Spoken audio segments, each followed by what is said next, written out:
মানে উনি ওনার বাবা হন?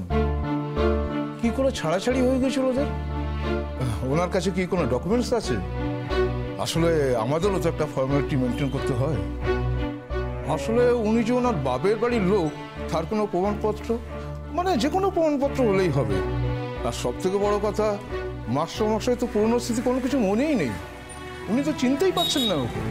আসলে দুজন যদি দুজনের পরিচয়টা দিত তাহলে এই সমস্যার সমাধান হতো। আমাকে ভুল বুঝবে না ডাক্তারবাবু, আমাদের তো এখানে চাকরি করতে হয়।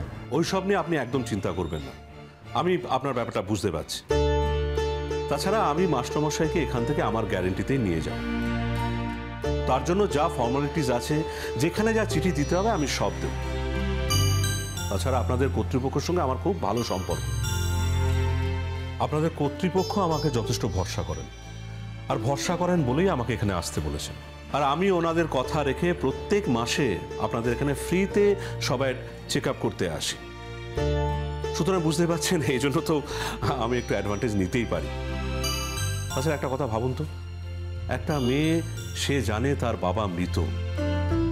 এই আজকেও গাড়ি থেকে নামার সময় ওই কথা নিয়ে আলোচনা হচ্ছে। ভাবুন তো, ওই মেয়েটা হঠাৎ করে দেখলো তার বাবা তার চোখের সামনে দাঁড়িয়ে আছে। তার মনের কথাটা আপনি একবার ভাবতে পারছেন? এই অবস্থায় সে মেয়েটি তার বাবাকে এখানে রেখে দিয়ে যেতে পারবে?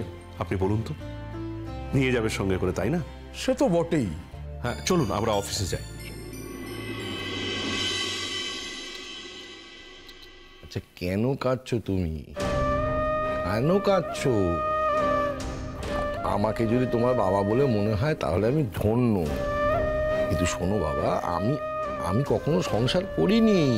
আমার কোনোদিন কোনো সংসার ছিল না। দেখো দেখো, সারা পৃথিবীতে একই রকম দেখতে বহু লোক থাকে, চূড়ান্ত মিল থাকে। কিন্তু না বাবা। তুমি আমায় চিনতে পারছো না কেন বাবা?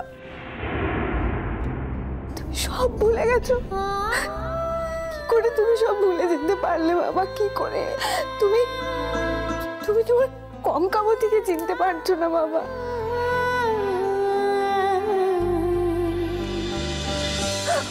বাবা তুমি কাকুন, একবার দিকে এসো।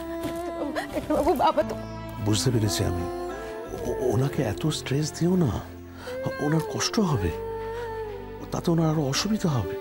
এটা একটা দীর্ঘ প্রয়াস, তোমাকে এটার মধ্যে থাকতে হবে, প্রসেসটার মধ্যে। আস্তে আস্তে ওনার মেমোরি ব্যাক করবে, সব মনে পড়বে। তুমি যদি ভাবো যে এখনই ওনার সব মনে পড়ে যাবে, এটা তোমার ভুল ধারণা, এটা হতে পারে না।